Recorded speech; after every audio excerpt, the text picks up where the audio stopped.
There is an island just miles away from New York City, but no tourists visit here, no ferries bring in sightseers, and very few people even know about it. Over 1 million bodies are buried here, nameless, forgotten, and stacked in mass graves. Hart Island is one of the most haunting places in New York City, and yet the city has been able to keep it a secret for a very, very long time. But why? What secrets lie beneath its soil? Today, we uncover the chilling history of New York's forbidden graveyard.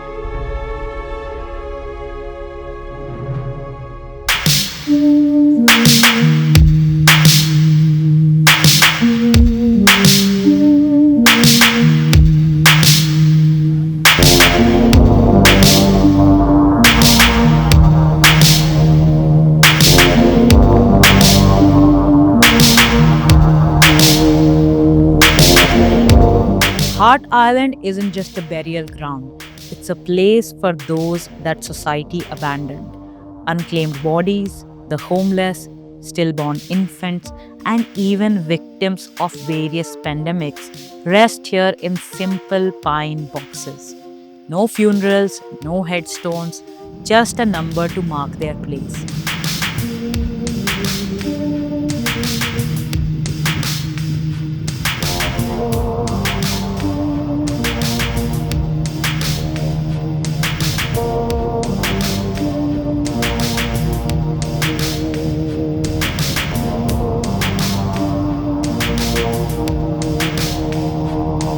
But here's the shocking truth: these graves were dug by inmates from Rikers Island. Even in death, these people are treated as if they never mattered. History of the island, and we ask the question, what do we owe each other? So we look at the city and its history with Hart Island. It purchased the island back in 1868, and this island has been in use by the city since 1869, so that's 155 years. It's 155 years of history, of institutions, of people that came here in those institutions, working in those institutions. So in the North Tour, that's what our focus is on, and it's also a great overall history of the island. For the Southern Tour, we still do talk about the history, and we focus on the voices of the people who are part of the communities that were built in the isolation here on Hart Island. Whether that was the community of the Phoenix House, whether that was inmates who were performing the burials for the majority of the time here on Hart Island. The reason that we do these programs is to help to destigmatize the island and to bring light of the reality of the island. For the longest time, this island was isolated, not only physically by the water, but also by access, about people being able to visit the island, finding the graves of their loved ones. So now we provide a bit more of an opportunity for people to come across and truly discover the history of the island and how it has also mirrored the history of the city that we live in. This past November 2023, we worked for about a year doing primary and secondary research, consulting with other institutions, municipal archives, and historians to try and uncover as much as we could about the island so that we could tell a comprehensive history. Now the work is never done. We are continuously finding out new information, new histories, updating our information, and so we're excited for you to be a part of that, to see what things are happening and changing. Ranger Mike has an image just so that we can see how lively the island was. Yeah, because there was a lot of infrastructure that was needed for these institutions. Everything from workhouses, the Nike missile silo, the soldiers that were stationed here, they needed lodging as well. There was a warden's house, which is actually would have been in the footprint of this stone fence that we see here today. So this just kind of gives us a glimpse of some of the history of the island and some of the structures that at one time covered this island. A lot of these structures no longer exist. Most of them have been demolished, and the chapel was part of was on the list to be demolished actually, but there was enough voices that were raised and public opinion that was raised that caused the city to say, okay, we will not destroy it. And now we see the work being done back there because of the people who are interested in preserving the history here on the island.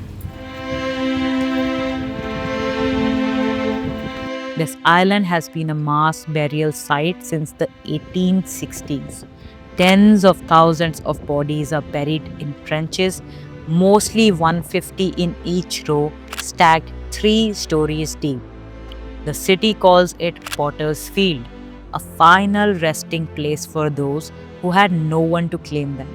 Even today, about 1500 bodies are buried here every year.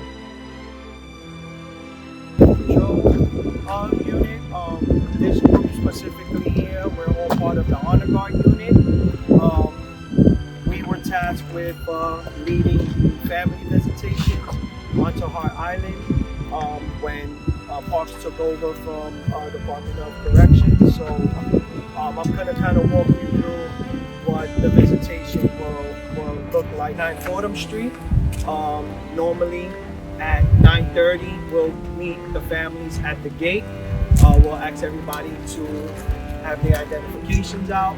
We'll greet them and then we'll walk them over onto the dock. Before it became a cemetery, it was a prisoner of war camp during the Civil War. Confederate soldiers were locked away here and many never made it out alive. Over the decades, it became a prison, a mental asylum, a tuberculosis hospital, and even a Cold War missile base. It was always a place for unwanted, whether dead or alive. During the late 19th and early 20th centuries, Hart Island was home to a workhouse where the city's undesirables were sent. People who were poor, mentally ill, or just out of luck. Many who lived here never left. They simply became part of the island's growing graveyard. During the COVID-19 pandemic, when hospitals were overwhelmed, thousands of bodies were sent here for burial. In a single month, more than 1,000 New Yorkers were laid to rest in mass graves on this island. The world may have moved on, but these stories remain buried here. Many families had no idea that their loved ones were buried here.